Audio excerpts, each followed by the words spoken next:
So this question is under machine design and has a difficulty level of 4 out of 5. The question is, the piston rod of an air-operated press is to exert maximum force of 20 kilonewtons. During the application of this force, the air pressure in the cylinder is maintained at 700 kilopascals. Assume the piston rod length to be 760 millimeters with its right hand end pin connected to the operating lever and the piston end of the rod fixed and then. Determine the minimum permissible rod diameter, use yield strength of 250 megapascal, elasticity of 200 gigapascals, and a factor of safety of 2.5. So the choices are 15.96, 19.65, 20.02, 10.09, all in millimeter. So this topic or question is under columns, under machine design. So pag sinabi pong column, ang lagi po natin i-consider ay length at diameter ng ating column. So pagaya po ng diagram natin dito po sa ating slide, sinasalo po nung piston rod with its corresponding diameter and length ang buckling force na F, which is 20 kilonewtons according to the problem. So before we proceed to our computation, kaya po ito ay nakag-decision ng 4 out of 5 difficulty kasi medyo mahaba yung ating gagawing computation. Pero worth it naman po dahil matututo tayo sa ating pagdi-design, especially on the topic of column. So before we proceed, I will introduce terminology which is LE. Ang LE po ay effective length and that is equivalent to L over square root of N. Ano po ba yung L tsaka N? So yung L po dito ay nagre-represent ng overall length ng ating column. In this case, ang overall length po natin is 760 mm. So bakit po may kailangan pa na effective length may total length na nga po? So kailangan po ng effective length sa columns dahil po dito. So ano po itong mga to? Sa unang tingin, halos parehas lang sila pero if you further look sa kanilang mga supports at po kaya mga dulo o mga ends, iba-iba po sila. Merong fixed, merong pinned, merong free end, and so on and so forth. So sa effective length po, para siyang yung total length or final length after ma-apply ng buckling load. Kunyari, itong una, nag-apply ka ng buckling load at certain kilonewton, magkakaroon po siya ng effective length. So sa una pong case natin, kung mapapansin niyo po ang kanyang support is 2 ends fixed or parehas na fixed. So meron po tayong N. Ang N po natin, ibig sabihin yan, N fixity coefficient. Yan po yung nagdi-describe kung ano po yung support ng ating column. So kapag nakita po tayong 2 ends fixed, ang N fixity coefficient ay 4. Kapag sinubstitute mo po yan sa first equation natin, ang magiging overall length natin is 0.5 L or 0.5 of overall length.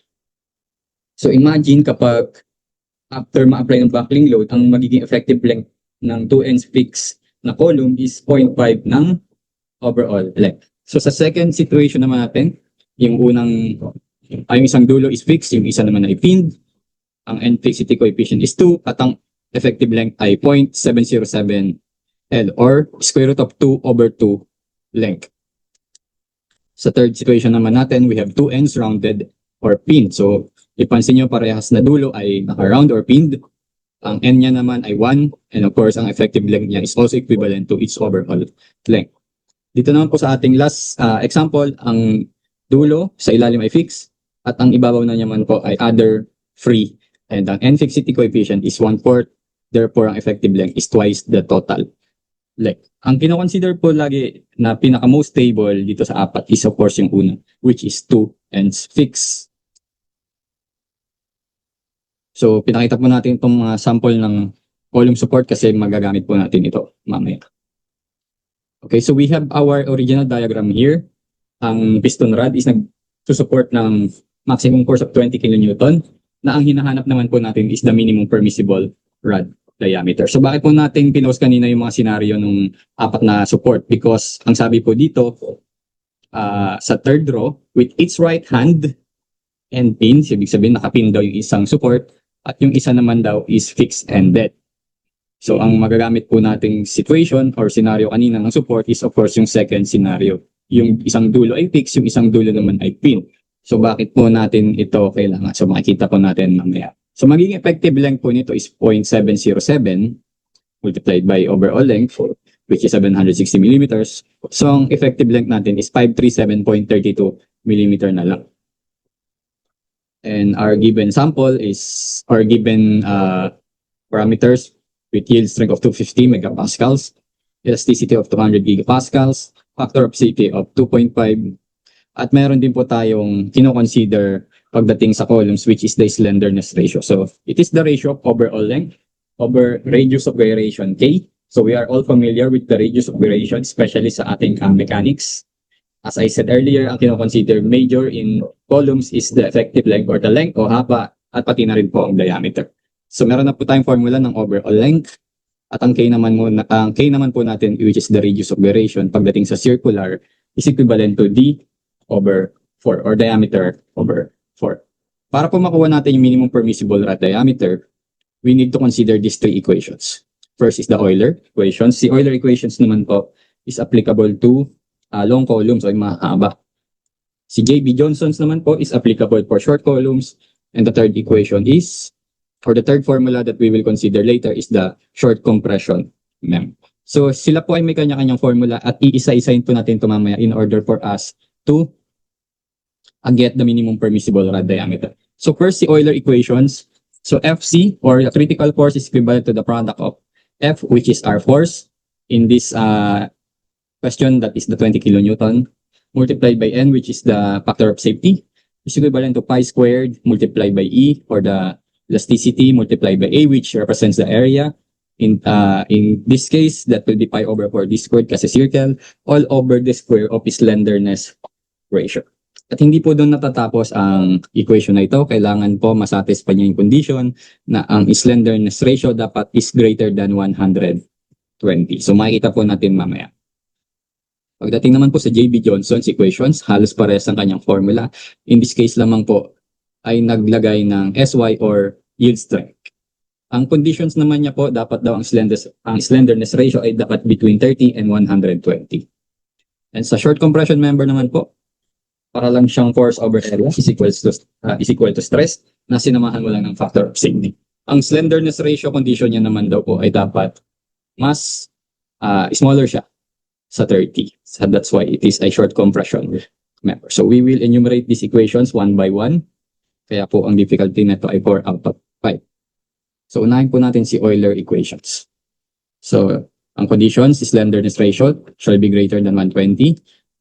And our effective length here is 537.32 mm. So ang hinahanap na lang po natin is ang K, which is equivalent to D over 4 kasi circle. So insert na lang po natin dito sa formula na ito.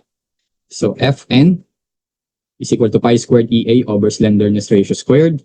So given naman po lahat, ang ano na lang po is yung diameter sa area, pati na rin po yung diameter sa radius of gyration. So pwede naman po itong i-insert sa calculator in order for us to get the minimum permissible rod diameter D. And ship solve using calculator, or para mas mabilis, pwede mo namang isa-isahin kasi yung mga gantong kalalaking space sa calcu, minsan mas mahirap sa calcu i-type tsaka i-solve ng ship solve ng calculator. So that's why mas mainam, ubusin mo muna yung mga numerical values or bits. So si D squared magkakaroon ng D squared sa ilalim, mapupunta siya sa taas, and that will give you D raised to 4. And of course, para matapos natin computation natin, lalabas po na D is equal to 19.65 millimeters. So since marami na tayong pinag-explain at kanina ay marami na rin na paliwanag na parameters, kapag ma-excite ka kasi nakita mo yung 19.65 mm sa choices, which is letter D, pero hindi po dyan yung natatapos. We need to satisfy the condition of slenderness ratio that it should be greater than 120 when it comes to Euler equation. So tingnan po natin. K is equal to D over 4. So ang radius of gyration niya is 4.9 millimeters. So LE, or effective length, over K, that will be equal to 109.38. So mas mataas po ba siya sa 120? So hindi po. Ibig sabihin, hindi niya na-satisfy yung condition ng Euler equation. Therefore, 19.65 as minimum permissible rod diameter is wrong. So dako naman po tayo sa J.B. Johnson's equation. So dito po ay kasama na si yield strength. Condition niya naman ay dapat ang slenderness ratio is between 30 and 120. So ayan po yung formula. Insert lamang po yung mga diameter. Again, para mas mabilis sa calcu, buusin po ang mga constant as sabay ship solve. Of course, our letter D is 20.023 mm. Again, makikita po agad natin ito sa choices, pero kailangan ma-consider muna natin yung, or masatisfy yung given condition na it should be greater than the 30 but less than 120. So again, ang slenderness ratio is LE over K. So 537.32 divided by 5.006, and that should be 107.34. And obviously, it is greater than 30 but less than 120. So check po. Yan. So ibig sabihin, isa na po siya sa tamang sagot. And basically, tamang sagot na rin pala. Pero try din po natin yung pangatlong case, which is the short compression member. So that should be smaller than 30. So substitute 20,000 times 2.5 is equal to 250 times pi over 40 squared. Simple substitution, RD is 15.96 mm. So nandun din po siya sa choices, pero tingnan po natin kung masasatisfy niya yung condition na dapat mas mataas siya sa 30 or mas mababa sa 30 rather for short compression member.